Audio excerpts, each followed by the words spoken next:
I think the biggest problem for all of us is this myth. And this myth is that, well, I am just who I am. And I'm just going to keep doing what I'm doing and doing the best I can. And the myth is that somebody else who's got more success than you has something that you don't have.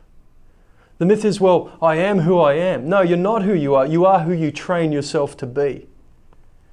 If you're a £140 weakling and you want to get strong, you show up at the gym and you lift every day.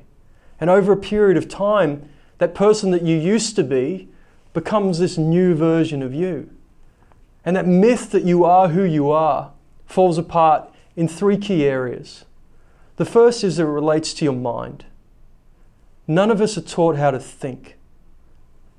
In school, we're filled with knowledge, we're filled with information, but we're never taught, how do we actually think? And what is the impact that our thinking has on our lives? All the time we come across these great motivational quotes and we think, oh, that's a really interesting idea. But what we don't think is, well, how do I actually take that and put it to work every single day? How do I use that? The second myth is skills.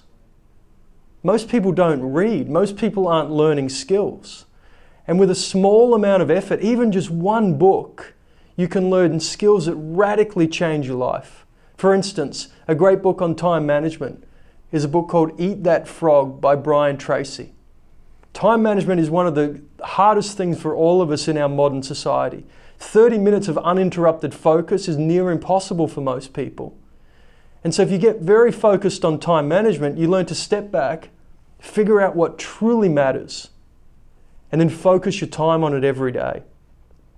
One of my clients last week, he said he needed 2 hours to focus on a task. I said to him, how can you get it done in 15-minute blocks?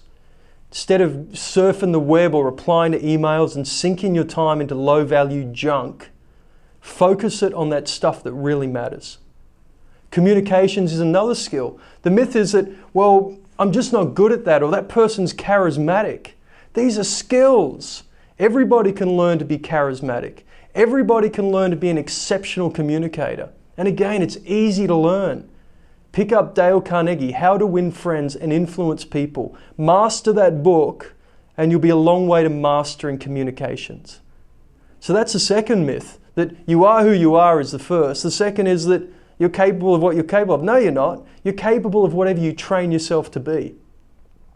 The third myth is that everyone wants the magic pill. We live in a magic pill society. Everyone wants me to fix stuff for them. I don't fix anything for anyone. What I do is design programs of learning. So if you want to train your skills, every day you pull out your review notes. In the same way that you would train yourself in school for an exam, you rehearse, you review every day, and you train yourself to get better at it every single day. In the same way you'd show up at the gym and lift weights and get stronger every day, you build that process. So you can come back to that process every single day and keep training yourself for who you want to be. And that's the myth, and that's how you bust that myth, which is we can be whoever we want to be. We can create the lives that we truly want, but it begins with stepping back and transforming yourself into the person who can do it.